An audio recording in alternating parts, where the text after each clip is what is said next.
कांग्रेस नेता व पूर्व स्वास्थ्य मंत्री राव नरेंद्र सिंह ने भाजपा व जदपा सरकार को किसान विरोधी बताया है और कहा है कि सरकार एमएसपी पर बाजरे की खरीद करे, अन्यथा कांग्रेस पार्टी इसका भारी विरोध करेगी। शुक्रवार को कनीना में एक निजी शोरूम का उद्घाटन करने पहुंचे पूर्व स्वास्थ्य मंत्री राव नरेंद्र सिंह ने पत्रकारों से बात करते हुए कहा कि अहिरवाल क्षेत्र का किसान दो फसलों पर ही निर्भर रहता है। उन्होंने कहा कि गठबंधन की सरकार किसानों के साथ अन्याय कर रही है, विशेष रूप से दक्षिण हरियाणा के किसान जिनका बाजरा एमएसपी पर नहीं खरीदा जा रहा है। उन्होंने कहा कि बाजरा एमएसपी पर ही खरीदा जाए और नहीं खरीदती है तो इसके विरोध में कांग्रेस पार्टी विरोध प्रदर्शन करेगी। उन्होंने कहा कि आज बड़ा आश्चर्य होता है कि इस इलाके के लोगों ने जिनको अपना प्रतिनिधि चुनकर भेजा वही लोग मुख्यमंत्री को ज्ञापन देते हैं और ये पहली बार हुआ है कि सरकार का विधायक ही सरकार को ज्ञापन दे रहा है। प्रदेश सरकार और केंद्र की सरकार पर बरसते हुए उन्होंने कहा कि पिछले 10 महीनों से दिल्ली बॉर्डर और यूपी बॉर्डर पर किसान बैठे हुए हैं, लेकिन सरकार उनकी कोई सुनवाई नहीं कर रही, जबकि प्रधानमंत्री बार बार अपने मन की बातें तो करते हैं और किसानों के मन की कोई बात नहीं सुन रहा। बोलते हुए उन्होंने कहा कि लखीमपुर में एक भाजपा मंत्री के पुत्र ने सरेआम गाड़ी चला दी, सरकार सोई हुई है, अपराधियों के खिलाफ कोई कार्रवाई नहीं कर रही है, जबकि हमारी पार्टी की नेता प्रियंका गांधी व हरियाणा के दीपेंद्र हुड्डा इनसे जब हालचाल जानने के लिए पहुंचे तो उन लोगों को गिरफ्तार कर लिया गया। यह बहुत ही गैर जिम्मेवार सरकार है और इस बात का कांग्रेस पार्टी विरोध करती है और घोर निंदा करती है।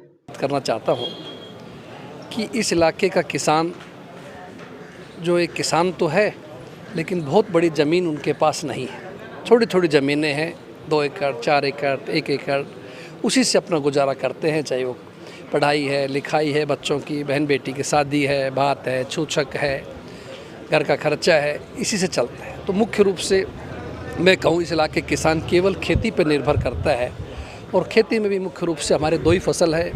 अब की बार ये बाजरे की फसल है या दूसरी फसल हमारी सरसों गेहूँ की होती है। और इस इलाके का किसान या उनके परिवार में बच्चों का क्या तो फौज के अंदर नौकरी करते हैं, देश की सेवा करते हैं, नौकरियों में हमारा बहुत कम साझा है सही मायने के अंदर, इसलिए खेती के ऊपर निर्भर रहते हैं। सरकार ने घोषणा की कि 2250 रुपये बाजरे की एमएसपी घोषित की, होना भी चाहिए। हर सरकार का नियम है, चाहे किसी भी पार्टी की सरकार हो, सबका उद्देश्य होता है कि देश का किसान जो है अन्नदाता है और अन्नदाता की अगर रक्षा होगी, अन्नदाता अगर सुखी रहेगा, खुश रहेगा तो देश खुशहाल होगा। लेकिन हमें इस बात का बड़ा दुख हुआ, अफसोस हुआ कि हरियाणा की मौजूदा भाजपा जजपा सरकार ने एमएसपी पे खरीदने की बजाय भावांतर योजना को लेकर के आई है कि साहब हम 600 रुपये प्रति एकड़ के हिसाब से किसान के खाते में ही डाल देंगे। अब हम उनसे पूछना चाहते हैं सरकार से कि जब मार्केट के अंदर बाजरे को कोई नहीं पूछ रहा, आज 1100-1200 की बात चल रही है, अभी किसान भाई कह रहे थे कि सब 1000 रुपये में कोई नहीं पूछेगा, तो आप 600 रुपये दे दोगे तो भी उसको 500-600 रुपये प्रति क्विंटल का घाटा हुआ। तो इसलिए हमारी सरकार से मांग है और इस मुद्दे को लेकर आज मैंने नारनौल के अंदर भी जिला हेडक्वार्टर पर सभी इलाके के किसान भाइयों के ज़िले के बुलाया हुआ है और हमारी वहाँ पुरजोर सरकार से मांग है, विरोध प्रदर्शन है कि सरकार को अपना फैसला बदलना चाहिए और किसान की बाजरे की फसल को एमएसपी के रेट के ऊपर खरीदना चाहिए। प्रदेश सरकार में बिगड़ते कानून व्यवस्था के ऊपर भी उन्होंने कटाक्ष करते हुए कहा कि आज महेंद्रगढ़ जिले के अंदर आप किसी भी शहर को उठाकर देख लिए, हर तरफ चोरी की घटनाएं बढ़ रही हैं, वारदातें लगातार बढ़ रही हैं, पुलिस अपना काम नहीं कर पा रही है। इसके साथ ही उन्होंने इलाहाबाद चुनाव को लेकर भी कहा कि वहां से कांग्रेस पार्टी का पवन बेनीवाल ही जीतेगा। ये आज कोई सुरक्षित नहीं है, रोजाना लोगों को धमकियां मिल रही हैं। अभी नारनौल में मेरे पड़ोस में वो महिंद्रा एजेंसी वाले भाइयों को धमकी मिली, पुलिस खड़ी हुई है। तो ये ऐसा आज का अपराधी सरेआम खुलेआम घूम रहे हैं। मैं समझता हूँ सरकार को चाहिए सख्त एक्शन लेना चाहिए। बदमाश किसी का नहीं होते, उसको उठा करके नारनौल की नसीबपुर की जेल सबसे बड़ी है, उसके अंदर भीतर करना चाहिए ऐसे बदमाश लोगों को और कतई कोई संरक्षण नहीं मिलना चाहिए राजनेताओं से, सरकार की तरफ से इन लोगों को।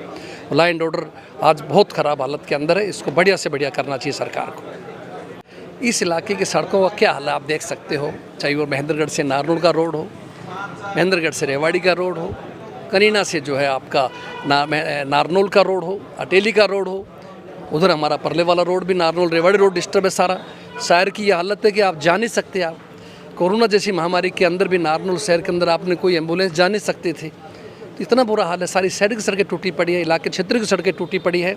सरकार को चाहिए कि लंबी चौड़ी बातें करने के बजाय धरातल पर आए, काम करें और यहाँ विकास को सही गति देवें और सड़कों को पूरी तरह से बहुत तेज़ गति से इसको मरम्मत कराएं, बढ़िया करें, नई बनाएं, अच्छी। मुझे नहीं मालूम कि इनकी क्या ऐसी इनके पास क्या अभिमान है, किस बात का उनको जिद है कि देश का अन्नदाता 10 महीने से अधिक समय हो गया सड़कों के ऊपर बैठा है और आप सुन नहीं पा रहे। आप मन की बात करते हैं रेडियो के द्वारा, टेलीविज़न के द्वारा, आप हज़ारों किलोमीटर दूर बैठे अफ़गानिस्तान के लोगों की चिंता करते हैं, दूसरे देशों की बात करते हैं। आप दिल्ली के बॉर्डर के ऊपर बैठे हुए किसान, उनकी नहीं सुन रहे। कितनी बुरी बात है। 700 से अधिक किसान भगवान के प्यारे हो गए, शहीद हो गए। अभी हाल ही में घटना घटी आपके सामने, हमारे पड़ोसी उत्तर प्रदेश के अंदर लखीमपुर खीरी के अंदर किस तरह भाजपा के मंत्री के पुत्र ने सरेआम लोगों के ऊपर गाड़ी चढ़ा दी, किसान को जिंदा मार दिए गए। लगभग 8 व्यक्ति हमारे मारे गए, एक पत्रकार भाई की भी मृत्यु हो गई।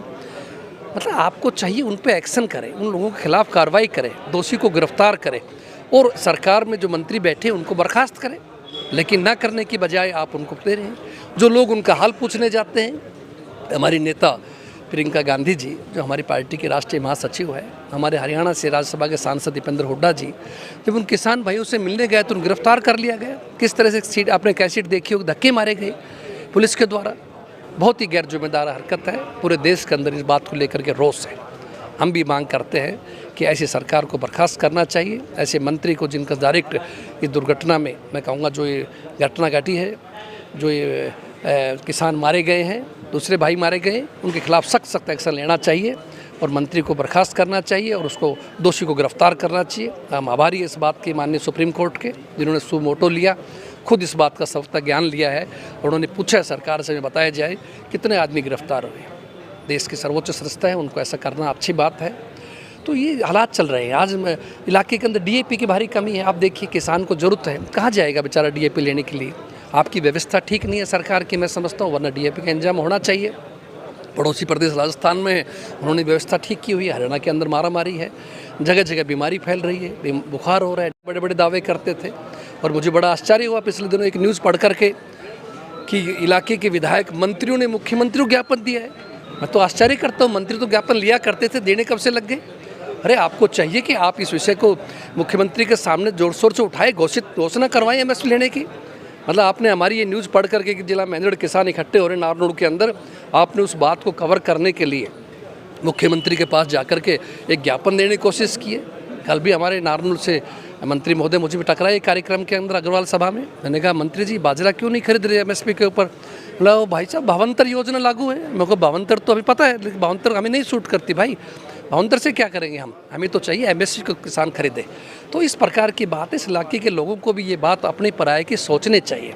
आप भविष्य में आकर के लंबे चौड़े सरकार के वायदे सुन करके तो आपने बीजेपी के लोगों को वोट दे दिया, विधायक बना दिया, यहाँ से लगातार 2-2 बार इस इलाके ने ताकत दी है। तो मैं समझता हूँ जब सरकार इस इलाके की नहीं सुन रही तो लोगों को सोचना चाहिए अपना कौन है, पराया कौन है।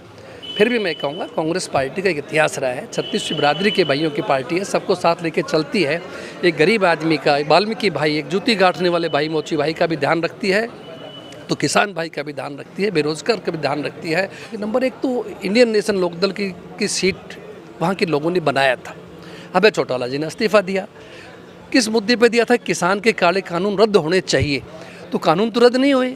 तो मैं नहीं समझता कि अभय चौटाला जी किस बेस पर चुनाव लड़ रहे हैं, कि कौन से वो तो वही रह जाएगी वहीं की वहीं। उनको बहिष्कार करना चाहिए था इस चुनाव का। लेकिन कांग्रेस ने एक मजबूत प्रत्याशी को उतारा है, पवन बेनीवाल को, जो पिछले चुनाव के अंदर 2 नंबर के ऊपर थे। वो कांग्रेस में आस्था प्रकट की आए हैं। आज उनका फॉर्म नॉमिनेशन भरा जा रहा है। मुझे भी इसका निमंत्रण मिला था, लेकिन हमने कहा साहब हमारा कार्यक्रम है नारनौल में किसान भाइयों का। तो मैं ये समझता हूँ कि आज के सारे हालात देखते हुए भाजपा, जजपा, नेशनल इंडियन नेशनल लोकदल की कांग्रेस का प्रत्याशी भारी मतों से वहाँ से जीत करके आएगा। जैसे बड़ौदा चुनाव में आया था, वैसे इलाहाबाद से भी कांग्रेस जीतेगी, ऐसा मुझे विश्वास है।